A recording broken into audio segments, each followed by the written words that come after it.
Hello. Hello. Hello! Welcome, welcome, welcome. What was that? What was what? Welcome, welcome, welcome. Hearing weird things in my mic. Oh. All right, today we're going to I'm going to start drawing some new characters for a new project in the works. Indeed. It's a new project that Ben and I have been hard at work on that's taken place in the world of Eam. That's the Rickety Stitch world. And we're also going to answer a bunch of questions, and y'all are welcome to ask us some questions too. Yeah, please. So we can fill up the dead air. George says he loves your shirt, Ben. Oh, thank you, George. So, today we're going to be drawing a new character that we're working on called Burplejack. Ben's going to bring up his screen here. There it is. An open canvas filled with opportunities and possibilities. What do you say, Costa? It's scary, that's for sure. Is it scary or is it exciting? Like, I love a blank canvas. I feel like it's an awesome, uncharted adventure waiting to happen, you know? But what if I mess up and there are only happy accidents. What if it's too hard? It's not too hard. Follow your gut. Burplejack. Hello, Elizabeth. Welcome. Burplejack is a salamander man. He's a pirate. Pirate salamander man. Bandit, more accurately. And Yar, says I. We don't want to give too much away about the project because, Yeah, no spoilers, but he lives in a swampy area, and he's a foil for our heroes, the terrible Burplejack. So we're creating some new characters for the Rickety Stitch world called the Land of Eam. We're working on a new project, and people are asking, what inspired Rickety Stitch, Ben? What is our biggest inspiration? Well, that's a good question. It is. I'd say it's hard to answer. I mean, there's so many inspirations for us. I mean, I remember the first conversation we ever had about Rickety Stitch. We were back in college, and it was wild stuff. It was a late night. I think we just watched Conan the Barbarian, the original Conan the Barbarian. And it was a delightful evening filled with revelry. And we stumbled on this idea that we really wanted to tell a story about a storyteller. And so Ben and I went down this rabbit hole of, what kind of a storyteller would be a great lead for a big fantasy epic. It's kind of like the Muppets meets the Lord of the Rings. And so we thought, okay, well, let's make a story about a bard. Let's make a bard who's the hero. And the bard is trying to figure out who he was when he was alive. Let's give it some adventurous mystery to it. And so, that first inspiration was Conan. But I would say that for me, growing up, hanging out with Ben, who, if you guys don't know, Ben and I have known each other since we were in the second grade. So it's been a pretty long time of palling around and hanging out and having a lot of the same interests, like comics and playing lots of D&D together. Playing a lot of Dungeons and Dragons. We do have a deep love. People always ask us, do you play RPGs together? We do. We totally do. Been doing it for years. And that was also a huge influence on Rickety Stitch, obviously, like a skeleton bard. Skeleton bard. Came to love playing D&D. And we wanted to make characters that were, not your typical heroes. So you've got the gelatinous goo, who's like a gelatinous cube, but he's intelligent. And pair him next to Rickety Stitch, and you got yourself a dream team. You got yourself a dream team, a buddy comedy set in the Land of Eam. feel like this is looking too much like Duke or something. You should widen his neck. Make him really jowly. Make his head 4 times larger than the average person's head. It's like one of those crazy Japanese salamanders that are like the size of an alligator. They're like all chubby and weird looking. For those of you just joining us, we're talking about what inspired us to create Rickety Stitch, but we're also doing a lot of character design right now. We're creating a new character for a new project, and this character is a bandit named Burplejack. It's like the lethal weapon of D&D. Oh, Georgie.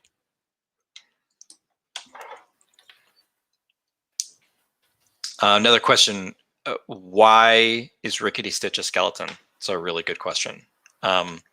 So we wanted to tell a story of self-discovery about a storyteller, and it was set in this fantasy world. You know, we really love high fantasy like the Lord of the Rings, but we also love, you know, kind of goofy characters. We thought, well, you know, what's the most anonymous thing in the world? And it occurred to us that skeletons, like we're all skeletons underneath our skin, and it would be great to have a story of this amnesiac character trying to discover who they were, but they've got no clues at all. They're just, you know, clothes on their back and a few dreams and memories. And Rickety Stitch is compelled to go on this epic adventure to find out who he was when he was alive. And a skeleton just seemed like a great fit to not only make him super anonymous, but also make him an outcast and connected with kind of a dark history. And we thought that would be really, really inspiring. Got a deep V.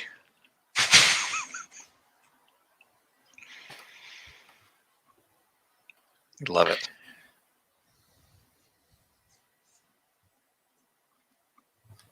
Wow.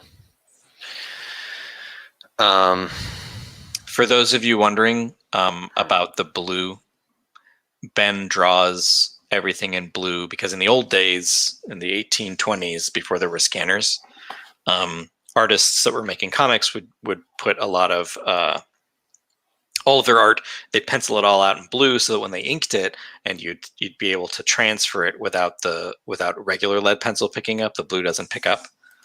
And so Ben uses the blue to, even though he doesn't need to, he just likes it.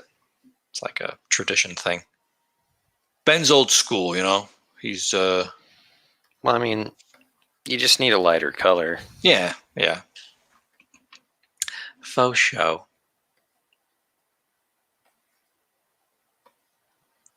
When did we start working on Rickety Stitch, Ben? We came up with the idea 20 years ago. Maybe more accurately, 18 years ago. I don't know. Between 18 and 20 years, it sounds like 100 to me. So 20 years ago is when Rickety Stitch first came to be. Started out as mini comics. We, had a couple iterations of it, even a comic in the school paper when we were in college. And over time, it sort of shifted and changed. But one thing that never really changed was Rickety Stitch's outfit. He looks, the art style changed, and Ben, shifted into his current Benness. But Rickety looks essentially the same as he did the first time he was ever sketched. I love his hat and pantaloons.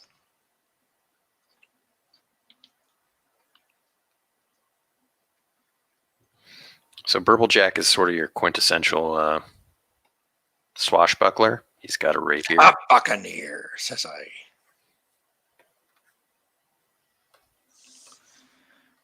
He's a swarthy, not gentleman.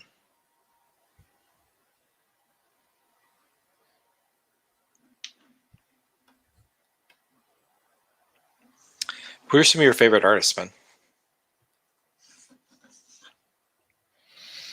Well, that goes hand in hand with some of my favorite comics. So Stan Sakai, who does Usagi Yojimbo, is probably my all-time favorite. I share that. And I love Stan Sakai. I pretty much learned how to draw comics from reading Usagi Yojimbo. Let me interrupt you because there's a funny comment. Janine says, "Who doesn't love a good pair of pantaloons?"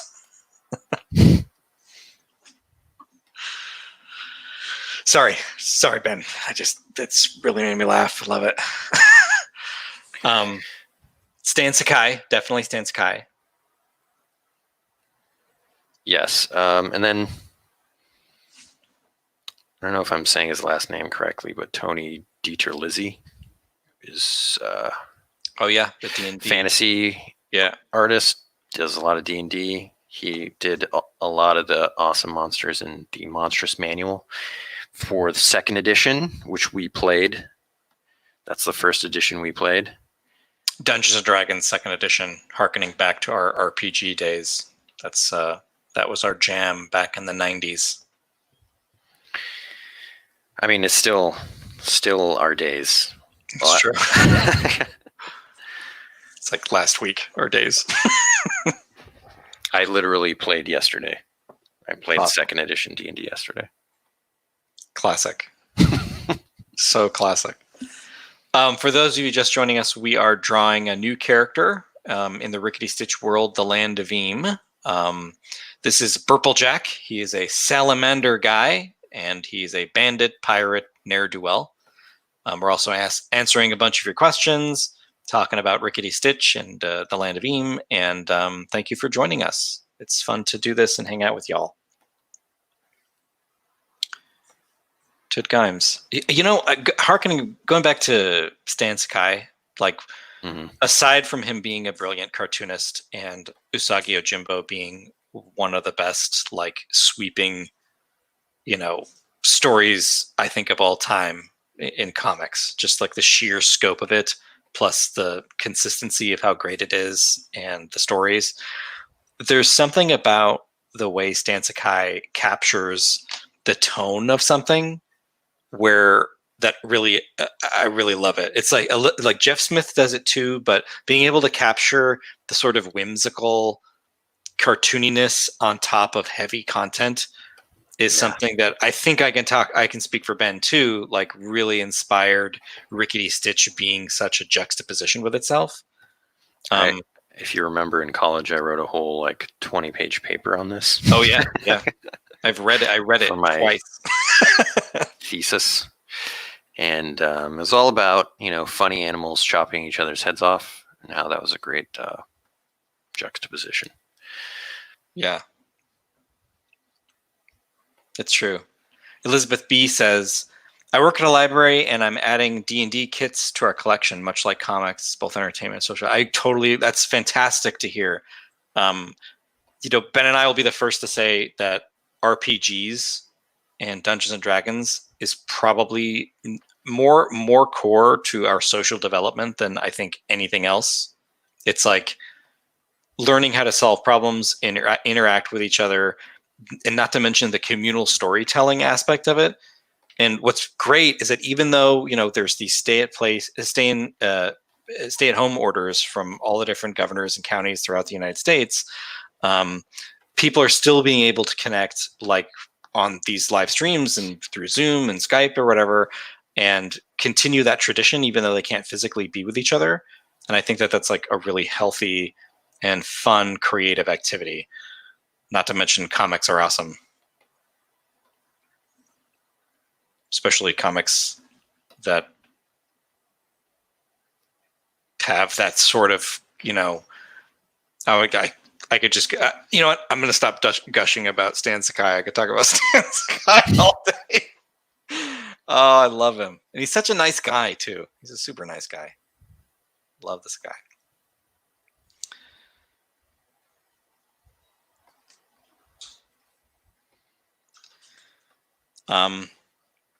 When is Rickety Stitch book 3 coming out, Ben?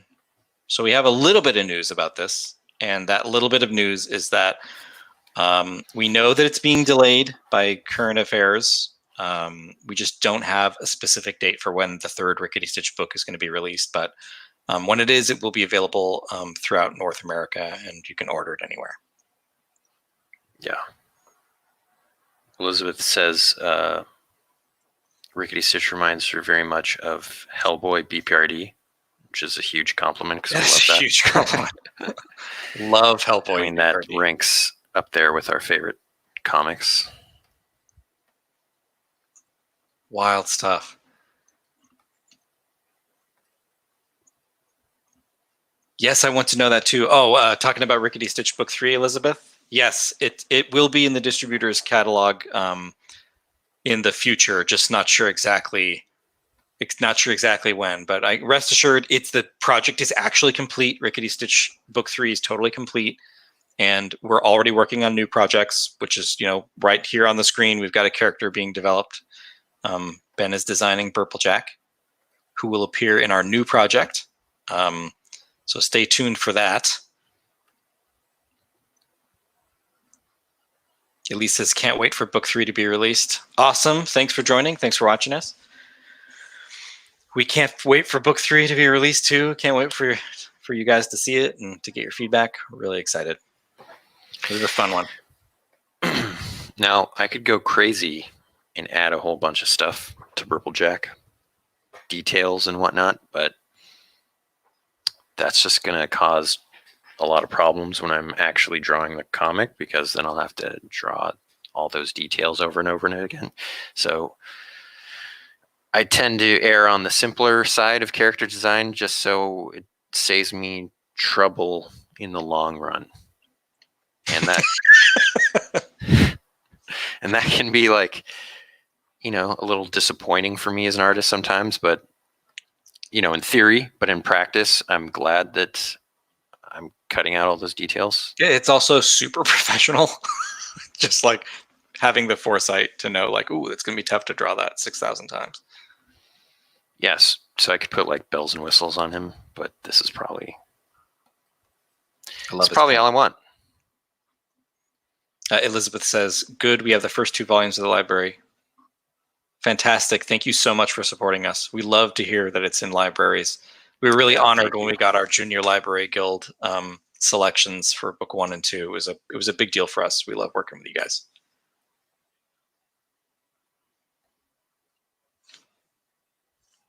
Ben, we can probably do more characters. We're definitely going to have time to dabble in some bad guys too. I think it's going to be great. Yeah, this went faster than expected. Might want to play with his proportions.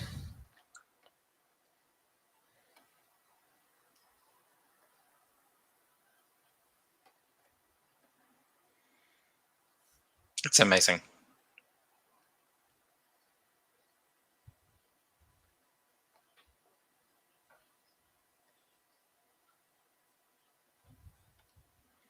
So for those of you just joining us, we're drawing some new characters that are from our new project in Rickety Stitch's World, Land of Eam, and answering your questions and doing a general hangout.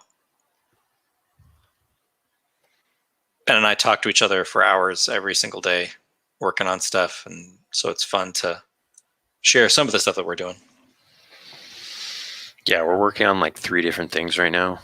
Between 2 stories and a game. Yeah, we're working on 2 new books, and also working on as if you tuned in earlier, you heard me gushing about the social impact of Dungeons and Dragons and how it's a super fun way to learn social cues as well as just do collaborative storytelling, which both Ben and I are really passionate about and think is important.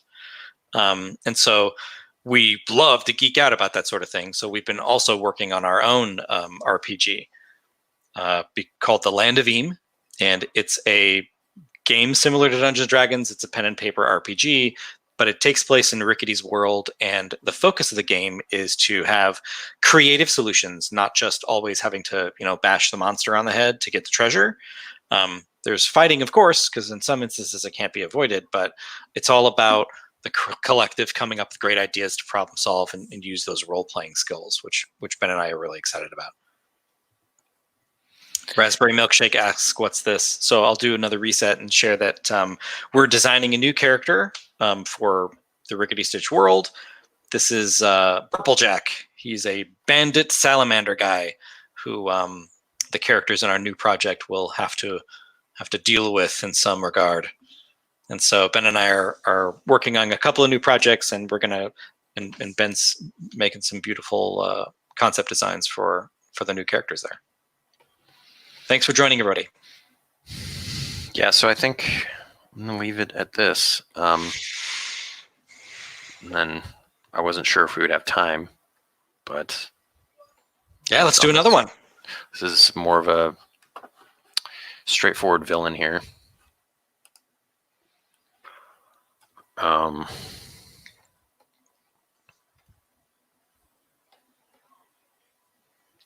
Also, to go back to kind of streamlining designs and making it easier for myself, we've decided that these villains all wear a mask, the same mask. So that needs to be designed, but they're all going to be wearing the same mask. So you can have a bunch of them and don't have to worry about drawing a bunch of unique faces, because I tell you, in book 3, there are so many unique faces in the crowds and stuff that I'm ready to do something like this. It's also a pretty good design choice in terms of reading the story visually, so that these characters, so the character Ben is designing right now is, and I'll just share it, Ben. This is a cultist who is loyal to the Gloom King, who is the primary villain of the Rickety Stitch world and the Rickety Stitch series. And so being able to create masks that they wear and a uniform that they have collectively has a bigger impact as them being a gloomy foil for our heroes.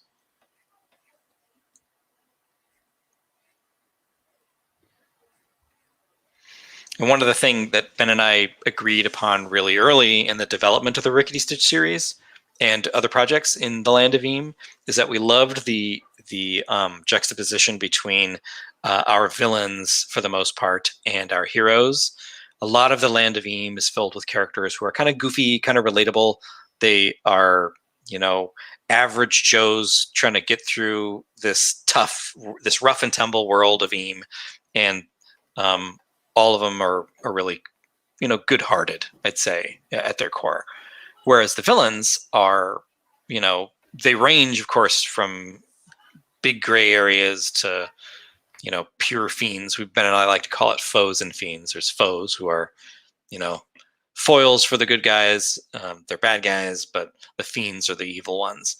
And we like to have like really serious villains that our heroes have to deal with because we think it's fun. I think there's a little aspect of the Lord of the Rings in that, the heroes like Frodo and Samwise Gamgee are these sort of adorable, relatable hobbit guys that, Samwise Gamgee's his gardener, for goodness sake, and they have to deal with, an evil sorcerer and orcs and all that stuff. And there's something good-hearted about that both Ben and I enjoy. So Ben is designing a cultist who is loyal to the Gloom King. And there will be many of these dastardly folks in our new project. George asks, are the masked men going to have any differentiating clothes at all? Or are they going to look pretty much identical? I think that they will visually, collectively look identical, but there may be some color changes, like some slight color changes in like their cloaks and their hoods that give them a little bit of differentiation, but they're really meant to be minions. Yeah, we'll take a cue from, like old Ninja Turtle games with various colored foot soldiers. Know what I mean? Raspberry Milkshake says, it's just like D&D, the ancient Dark Lord versus the party who spends 70 minutes trying to work out if this chair is magical. Oh, yeah. That's so great. That is so great. It's like, is this grog Is this grog poison? No, it's not. But we used 12 of our abilities and all of our gear to figure out if it was before we took a swig. I think some of that is like, what did the GM intend for us? There's definitely different dynamics where, I know that sometimes Ben and my group will be like kind of scared of like every encounter briefly that this could go south. I don't know. Should we do this or not? But those are just adventure hooks that get you into things.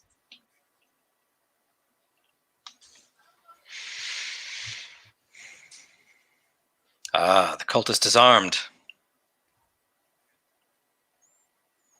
Thanks for joining, guys. We are in the middle of designing a new villain character that will be a part of our new project that takes place in Rickety Stitch's world in the land of Eam. I'm going to open up Jadazar.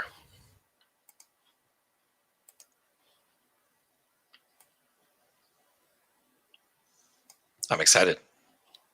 Just so... because he might share some qualities with these people. Elizabeth asks, will Nerman or the Unicorn ever make it to another appearance, or will each book have its own side characters? Well, each book does have its own side characters, but I don't think we've seen the last of Nerman or the Unicorn. They still have a story to tell. Or Ziggy, for that matter. Ben and I love Ziggy.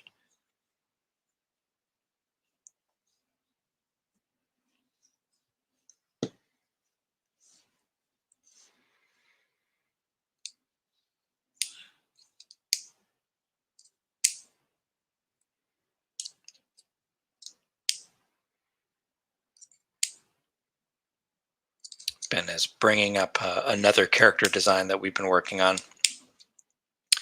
This is Jadazar. He is one of the primary villains of our new project.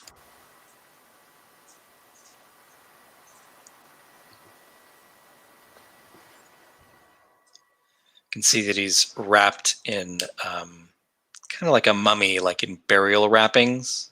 And the character is a nefarious sorceress type, and the cultists serve him along with other bad guys. So I'm going to give him a similar hood.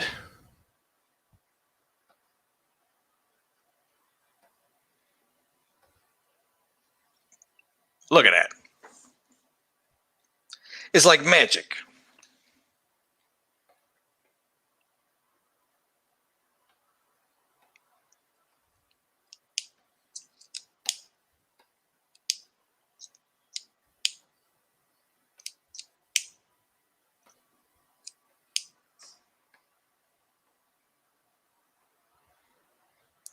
Ben, where do you get a lot of your inspirations for your art? What would you say some of the things, what are some things that impact you the most?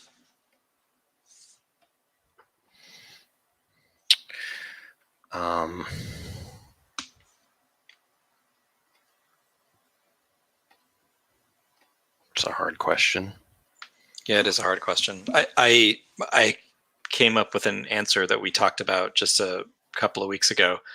So for those of you that have read the graphic novel series so far, Rickety Stitch and the Gelatinous Goo, we get a lot of comments about the color palette, about it being really, really bright and vibrant. And, we get asked a lot what was the inspiration for like this kind of color palette. And Ben and I laughed because we realized when we were designing the colors and the characters in the first place, one of the big inspirations for us was the old 1980s Masters of the Universe cartoon, which had these like, bright colors, but also these muted greens and purples. And you can see some of the color palette of Castle Grayskull in the Castle Lake design. Also Star Wars. I love it. Julia asks, Ben, what program are you using? I'm using a program called Manga Studio. I have an older version, and I think they changed it to Clip Studio. but a lot of my programs are older just because I don't want to pay for the new stuff that's Practical business. pretty decision. much the same, you know.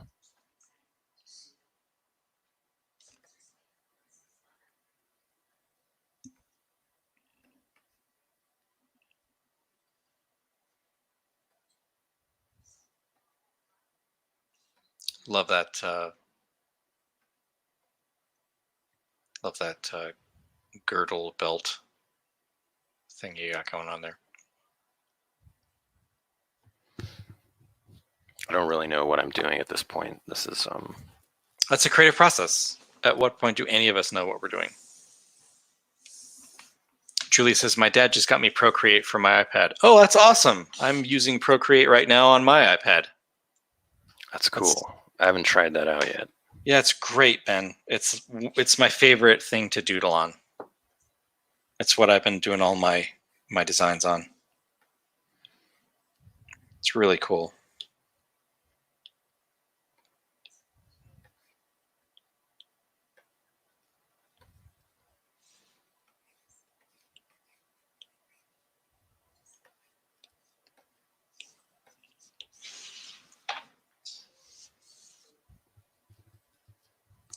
Also, will we be making more of these? Do you mean live streams or do you mean books?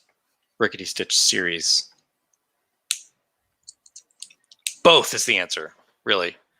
Ben and I are going to try to live stream at least once a week and share what we're up to and do stuff like drawing demonstrations as well as creating some of our RPG. We've been one of our side projects, aside with creating 2 more books, is that we are also developing our own role-playing game like Dungeons and Dragons. That's called The Land of Eam, and it's focused a lot on your characters being developed to make creative solutions to problems instead of just constantly having to fight. And it's really about it's about exploration and discovery. Rickety Stitch's world is an old one, and there's lots of rich lore and stuff going on. And we want to really showcase a lot of the stuff that we've been developing for his world, as well as have the focus be one of exploration and kind of have the heroes focused on trying to rebuild this golden age that used to be. Because Rickety Stitch's world is kind of grody and rough and tumble, and it's run by the bad guys. And we want to give the characters in the Land of Eam an opportunity to change that. Plus, we just love the idea of people building the story with us, expanding the universe. But as for Rickety Stitch stories, book 3 is complete. Rickety Stitch book 3 is complete, and we have there's been some delays, as you can imagine, with everything going on in the world with COVID-19 and people staying home and just this unprecedented issue that we're dealing with. It's been delayed for sure. So we don't know the exact release date, but it is complete. So rest assured it will be released. And for the last several months, Ben and I have been working on a new project that takes place in Rickety's world. And he is designing some beautiful characters. This is a villain, a cultist, that will be featured in the book.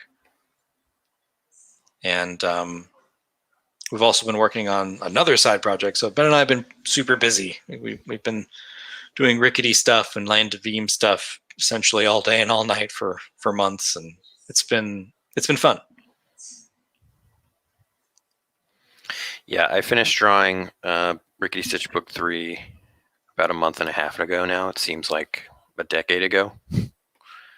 And since then, we've been going hard on other projects. But it's all familiar ground. It's like, it feels good and it's fun. We can't wait to share more.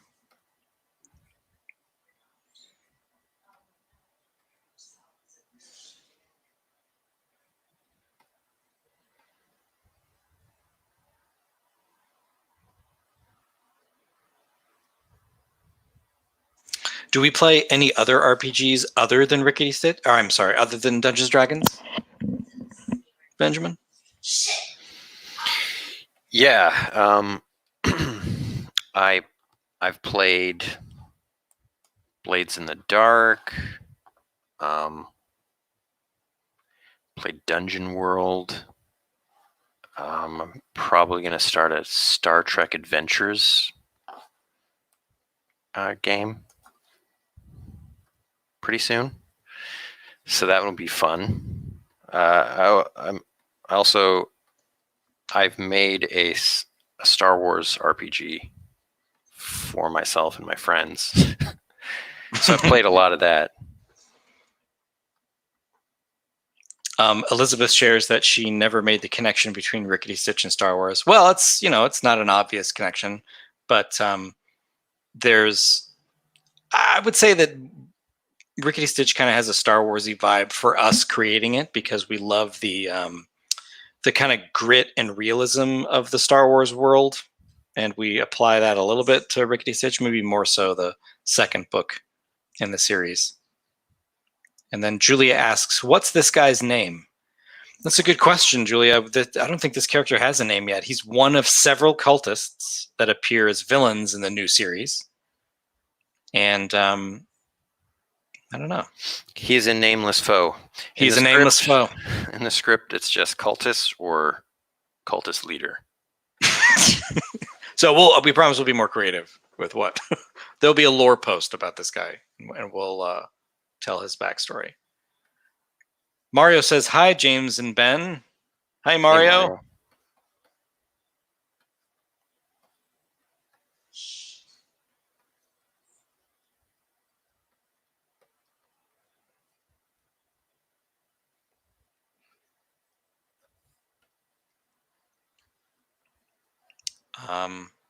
I going back to what RPGs we played, we used to play a ton of RPGs that were developed by some of our friends who are in the gaming industry. And, I'm thinking like Cosmorati, and then that period in middle school. That's right. Ben and I have known each other since before middle school.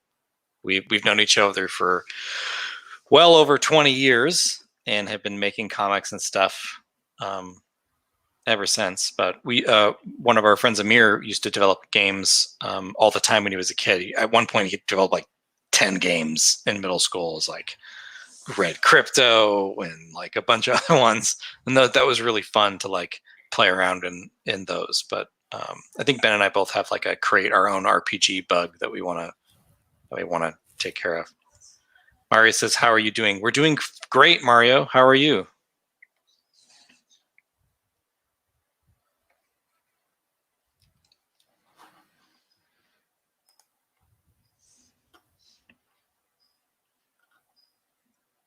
I'm digging the seriousness of the cultist in comparison to Burblejack. Let's take a look at Burblejack again. Yeah, so this is a perfect. Oh, it makes me laugh. This is a perfect example of how Ben and I's sensibilities are to like have massive tone shifts between the different. So there's Burblejack, who's the goofy foe who is the getting in the way of our heroes, and then there's the cultist, who is an agent of darkness and wants to destroy the world. We love it. The funny thing is, they actually meet in the book. Yeah, it's true. Elizabeth asks, will we be doing any author talks when book 3 comes out? Lots of book festivals and published events doing. Yes, Elizabeth, we actually just did a virtual author talk last week, and it was great. We did it on Zoom. We spoke to 200 kids, and it was really, really fun. Answered, I think we answered like 100 questions, and there were 60 more questions to answer. So we love doing the author events. We've done a bunch of them before, and we've done a lot of library events too. We visit a lot of libraries in the San Francisco Bay Area where Ben and I are currently located, and we can't wait to do that stuff. The virtual stuff was pretty fun. It was great. Like attendance was great. It really was aside from the commute times and the rush of getting to an event, it was just as good. Julia asks, where do I get the Land of Eam game? So the Land of Eam game is currently in development. We're about to release the beta version of it on Patreon. If you go to Rickety Stitch, if you go to patreon.com/ricketystitch, you can join and see tons of information about the game specifically. But once the open beta comes out, then you'll be able to play it and run it with your friends and provide us direct feedback. We'll also have a Discord channel where you can hang out with us and talk just about the game or the comics, or whenever we're online, you can hang out with us. So there's actually a version on Patreon that you can get right now. But we are also going to release an open beta for anyone to play test, and we're hoping to do that, in the next, I don't know, I don't want to put a date on it, but pretty soon. And we're gonna, make it widely available so we can get as much feedback as possible.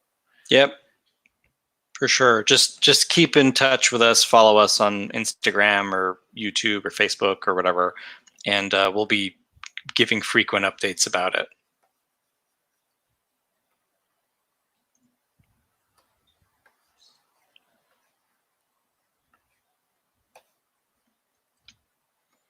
Working on some Greaves there.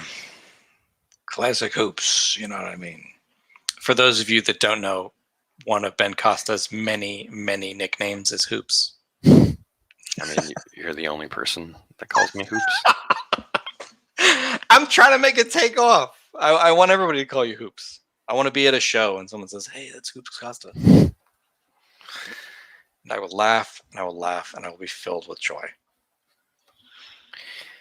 I'm sure no one knows, but that is from the movie One Crazy Summer. It's an 80s movie with John Cusack, Demi Moore, and Bobcat Goldthwait. Oh, it's ancient. Ancient. Ben and I love a lot of 80s movies, if you haven't noticed. I think they're great. So for those of you just joining us, Ben and I are hanging out, talking about Rickety Stitch and all of our projects that we're working on. And Ben is currently designing and drawing some new characters that will appear in a new project that we're working on. This is a evil cultist who is loyal to the Gloom King, who will appear in a new book in the future, of course. And yeah, we're happy to take your questions and hang out for the next 15 minutes. We're going to be signing off at 7, so do ask us questions before we jet. And if not, you can reach out to us, anytime.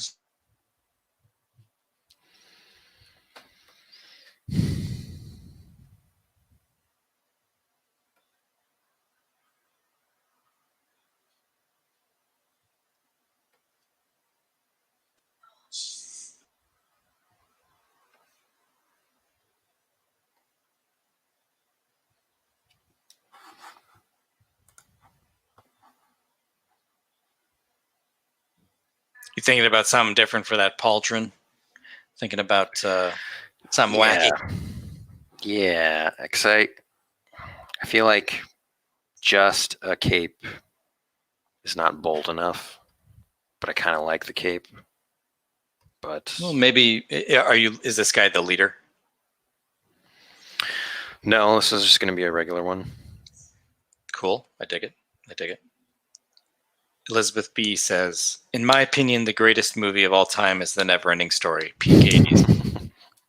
It is a classic. The Neverending Story, The Princess Bride, for Ben and I, Conan the Barbarian. I've always been a fan of Mark Singer and Beastmaster as well. It's like only ever showed at 4 p.m. on a Sunday, like on local TV. But that one was really fun. Love The Princess Bride, though. I wanted to have... Speaking of The Neverending Story, though, I have a friend who's named their dog Falcor. And for years of my youth, I would draw luck dragons because I just love the idea of a friendly dragon. That movie sort of introduced me to the concept. And super fun.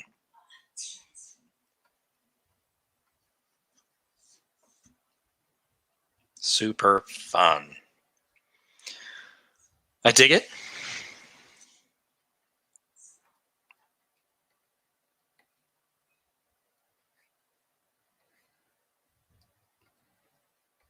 What is the most quotable line from The Neverending Story?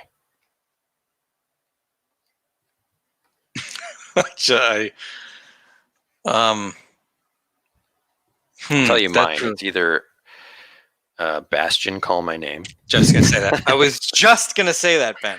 I was just gonna say, Or- Bastion, call my name.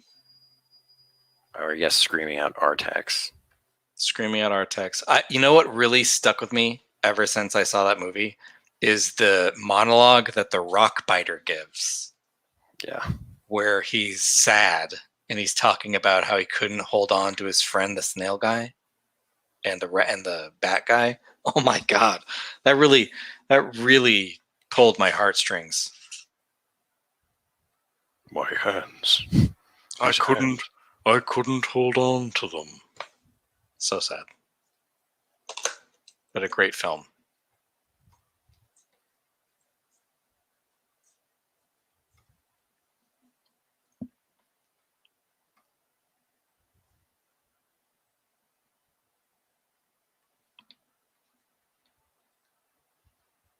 Elizabeth B says, hard to say. I call it my coma movie. I can say all of the dialogue along with the movie, probably even if I were in a coma. That's a great rock biter impression. Oh, thank you so much. I'm impressed that you could say the whole movie.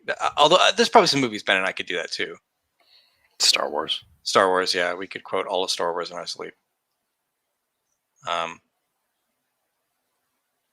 Wild stuff.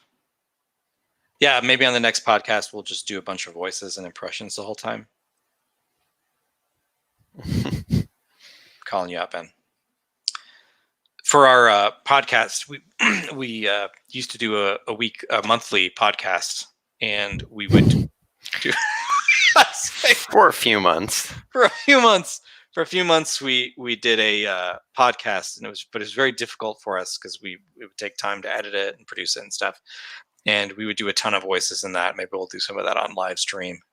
Share our character ideas via. I mean, if we ever streamed the role-playing game, that would probably be our one strength. That's true. we can do voices for sure.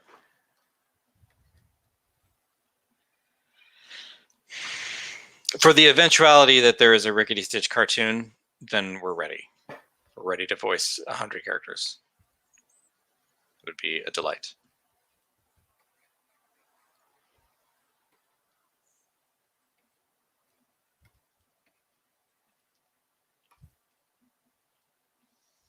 It would be a delight. So Ben, I was recently at Costco, and I picked up a Tolkien dictionary, like a Tolkien encyclopedia book.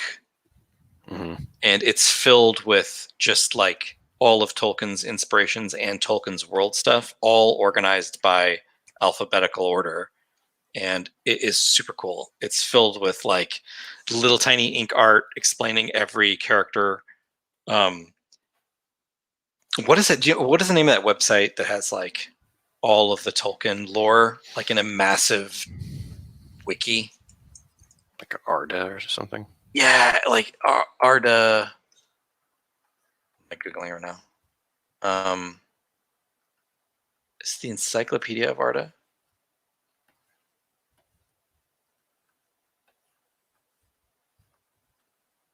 I think it is Encyclopedia of Arda. Yes. I remember we like would read that all the time in college. Yeah.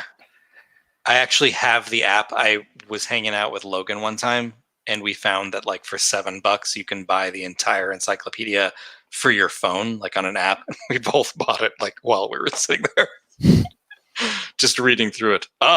Here's the entire history of Aramir and stuff like that. Anyway, this glossary book, I think I have it. I can grab it. So can I reach my bookshelf? Yes. So it's got not only everything Tolkien, like ever, like check that out, Ben. It's got everything Tolkien, but it also has inspirations from like Arthurian legend and like Norse mythology. It was super cool. Just like Costco just had this. It's wild stuff. It's cool. Anyway, I've thumbed through it like a bunch of times already. But I always marvel at the depth of, this is what it looks like for those of you who want to look for it. It's called An Encyclopedia of Tolkien, the History of Mythology that Inspired Tolkien's World by David Day. I'm like, it's impossible for me to show this. It's by David Day.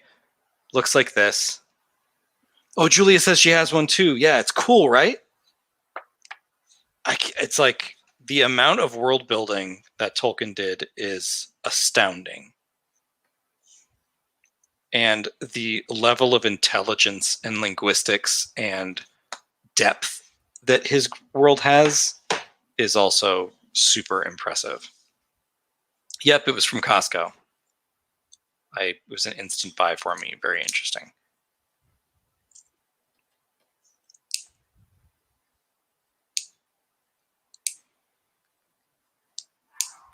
Ben, I can't see your screen anymore. Oh yeah. Sorry, I switched it so you could show the book better. Raspberry Milkshake says, I just got a Tolkien book by David Day yesterday. It was a collection of illustrations from artists he gathered.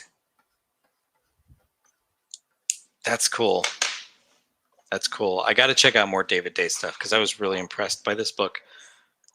It was just full of cool stuff. Grand Valley Productions. Hey, y'all. Hey, Grand Valley Productions. Thanks for being a huge fan. That's awesome. Yeah, thank you. Thanks for joining. We're just we're drawing some new characters in a new Rickety Stitch project and answering questions about the Rickety Stitch world and giving updates about new projects we're working on. Thanks for joining, everybody. So, I'm not like 100% confident with this design, but I think it's a good start. I dig the polearm axe. I think that's a cool detail that will look really visually awesome with lots of those guys doing cool stuff. Yeah, I imagine they'll have different types of weapons.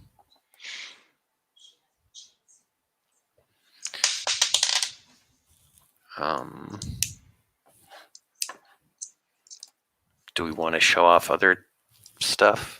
Sure. Yeah. Why don't we take the last 5 minutes, just share some of the stuff we're doing, and then we can say our goodbyes and connect next week.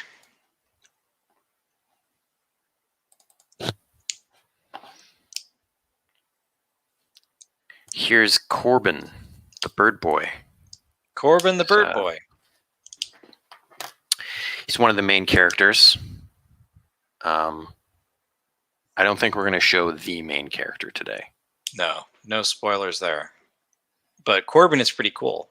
Corbin is a young bird boy called a Welkin, and he comes from the city of Cloudcap in the Land of Eme, which is a enormous city filled with flying creatures, and it's only reachable by flight or by treacherous mountain climb. Exactly, a treacherous mountain climb. So it's filled with characters that can fly and who are sort of disconnected from everything going on in the Land of Eme. And Corbin is a character who's creating a creature compendium, really. He's on an adventure studying the different crazy wild creatures that exist in the Land of Eme. Yeah, so this is what my process looks like for, designing characters. We come up with a script. We've already written the script, and so we spent, we actually spent over a year doing the outline for this story while we were working on Rickety Stitch stuff. And so we outlined the entire story with a pretty solid outline, and then last month we started writing it, and we actually wrote the script very quickly, faster than we've ever written anything else.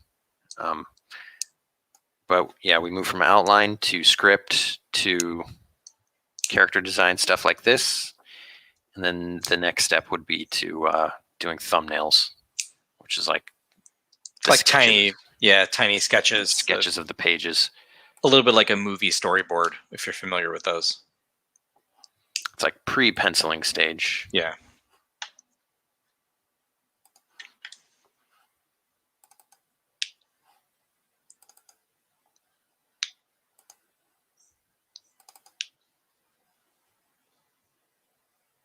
I love his goggles. I've always loved his goggles.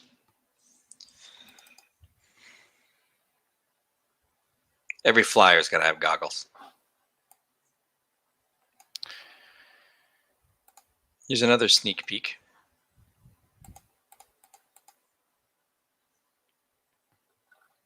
So once you go to pencils, once you go to thumbnails, you move to pencils. This is what my pencils look like for a random page in Rickety Stitch Book 3. And then the inks. And that's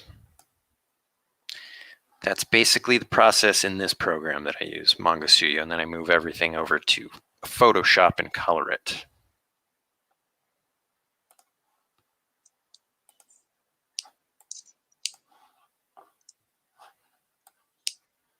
Elizabeth B says there is a bit of Legend of Zelda in some of these designs too, I think. Yeah, this little tunic.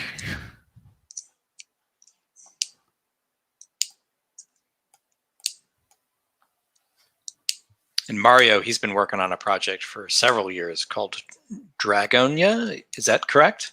Dragonia? And he says Corbin came from Place in the Sky. Sounds like where the Wind Tribe would come from Dragonia. That's cool.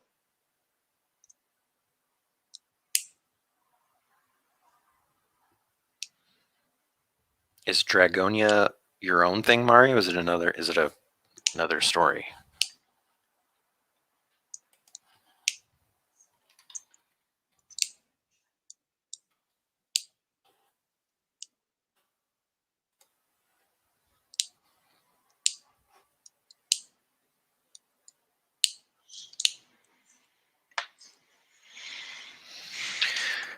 All right. Purple Jack. Back to Purple Jack.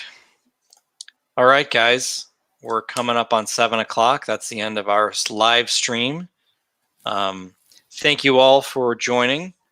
Mario, he got it back to us. He says that's his own thing. Dragonia is something he's been working on. Well, good luck with that, Mario. That's awesome. Yeah. Props. Making stories and comics and drawings isn't easy. It's fun to do it. Thanks, George. Thanks for joining, everybody.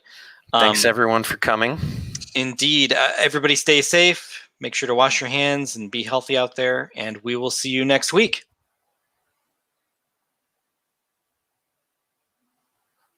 Sorry, I'm reading Mario's.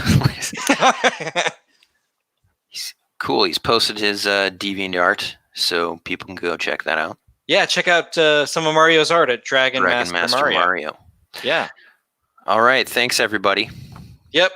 Take it easy, guys. Have a great night. Bye-bye.